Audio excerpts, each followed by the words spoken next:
ke langkahnya ya, satu persatu. Pertama, kita harus identifikasikan ya kemungkinan-kemungkinan yang possible dari hasil-hasil ya yang dimunculkan dalam keputusan tersebut. Di mana kita harus identifikasikan yang terbaik dan yang terburuk ya. Contoh misalnya dua yang kita prefer, the most ya, dan juga the least. Contoh ya. Kemudian dari setiap outcome yang mungkin muncul itu, kita nilai probabilitas yang mengekspresikan degree-nya ya, bahwa dia akan mungkin muncul. Ya, berapa persenkah kemungkinan munculnya. Nah, setiap possible outcome tadi kita identifikasikan preferensi ya. Preferensinya dari probabilitas yang terbaik dan yang terburuk, di mana kita berniat untuk melakukan proses penyetaraan akannya. Nah, setelah itu kita substitusikan best worst deal pada semua outcome. Hasil ini akan mendefinisikan setiap alternatif dan juga equivalent deal-nya dengan melibatkan hanya best dan hasil yang buruk. Kemudian dalam deal yang equivalent ini pada setiap alternatif kita gunakan kalkulasi probabilitas untuk menemukan probabilitas yang menghasilkan best outcome.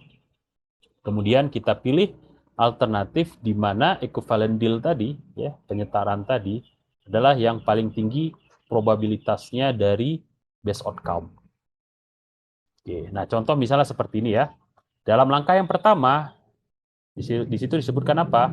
Possible outcome ya. Kita tuliskan dan kemudian kita ranking ya berdasarkan ranking atau urutan best to worst ya. Nah, jadi di sini ada dua ya, ada many, ada few ya, di mana ini terkait dengan number yang bisa kita hasilkan. Nah, dari many ini maka akan terkait dengan demand yang high, yang diminati, yang sangat diminati, dan demand yang sangat rendah atau low. Sementara kalau kita produksi dengan rendah, dengan kecil, maka demand-nya juga ada yang high, ya, demand barang tersebut, ataupun demand-nya itu rendah. Ya.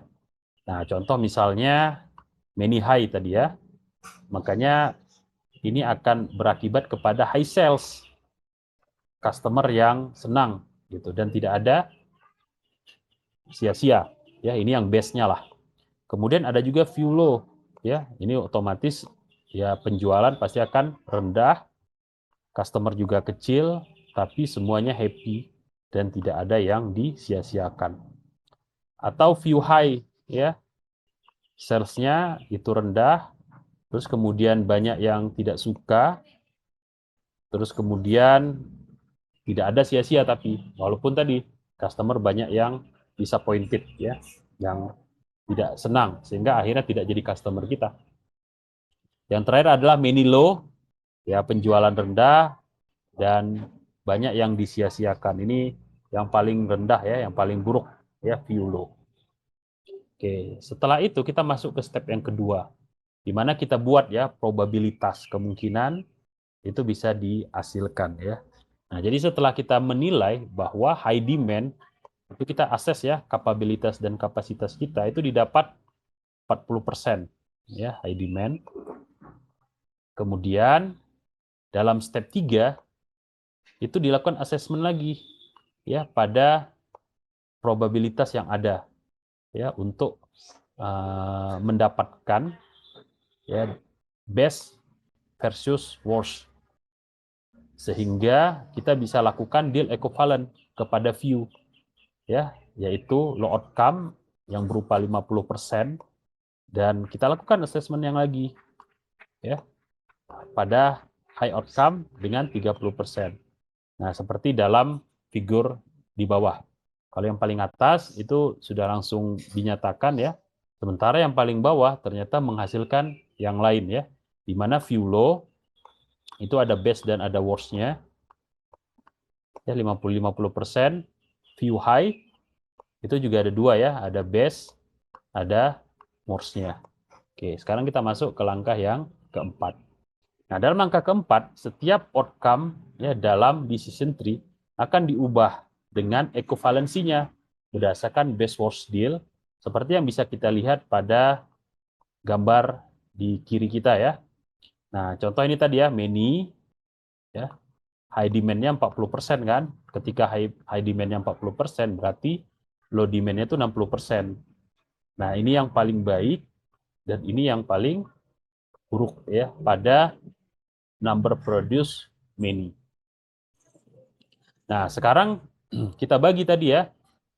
Di high itu 40%, yang low 60%, tapi di sini ya untuk yang view ya, kasus yang view itu ternyata akhirnya berbeda ya. Setelah kita analisa, ternyata best pada high itu 30%, worst pada high itu 70%. Sementara pada low view ya yang ini yang 60%. Kalau ini kan sama ya, demand-nya sama. Demand-nya tadi udah dibagi, kemudian demand itu harus muncul lagi di sini. Nah, di sini base-nya ada 50% dan worst-nya ada 50%. Oke, nah kemudian kita masuk ke step kelima. Ya, probabilitas yang best outcome itu dikalkulasi pada setiap alternatif. Seperti yang bisa kamu lihat pada right hand, ya, pada gambar yang ada di kanan. Kemudian pada step yang terakhir kita memproduksi view t-shirt yang diidentifikasikan sebagai alternatif ya karena dia punya probabilitas yang lebih tinggi ya 42% berbanding 40%. Nah, gimana nih kenapa hasilnya seperti ini? Nah, kalau yang paling atas many itu kita masukkan ya sehingga di sini muncul base-nya 40%, worst-nya 60%. Oke. Nah, sementara dalam view ya, dalam kolom view atau kita memproduksi secara kecil ya. Di sini ada dua cabang ya, base worst pada high dan base worst pada low. Nah, sekarang kita fokus ke base-nya saja. Ya, 30 kali 40 itu menghasilkan 12%. Ya. Kemudian base di sini 50 kali 60 itu menghasilkan 30%. Ya. Nah, digabungkan maka dia menghasilkan 42%. Ya, jadi view base itu adalah 42%. Sementara 70 kali 40 itu sekitar 28%. Ya. Kemudian 50 kali 60 ya itu sekitar 30%. Nah, ketika kita tambahkan maka dia menjadi 58%. Nah, di sini kita tentu prefernya base kan? Ya, jadi base 40% pada many dan base 42% pada view. Maka yang kita pilih adalah yang view karena 42% lebih tinggi dari 40%. Nah, yang worst di sini bisa kita lihat ya, worst-nya lebih besar 60% harusnya. Ya, di sini 58% juga lebih besar sebenarnya dari base. Tapi base tidak kita base tetap kita pilih dan worst tidak jadi kita pilih karena kita lebih prefer kepada base. Ya, dan preferensi ini tentunya kalau hanya sekedar preferensi pasti kita milihnya yang base many, ya kan? Tetapi ternyata ketika dilibatkan kemungkinan-kemungkinan atau dampak yang perusahaan bisa rasakan dan juga terkait dengan faktor-faktor lain ya yang mempengaruhi atau attractiveness dari alternatif ya. Jadi ada dua faktor yang lain harus diperhatikan selain dari preferensi, maka view base yang menjadi pilihan kita.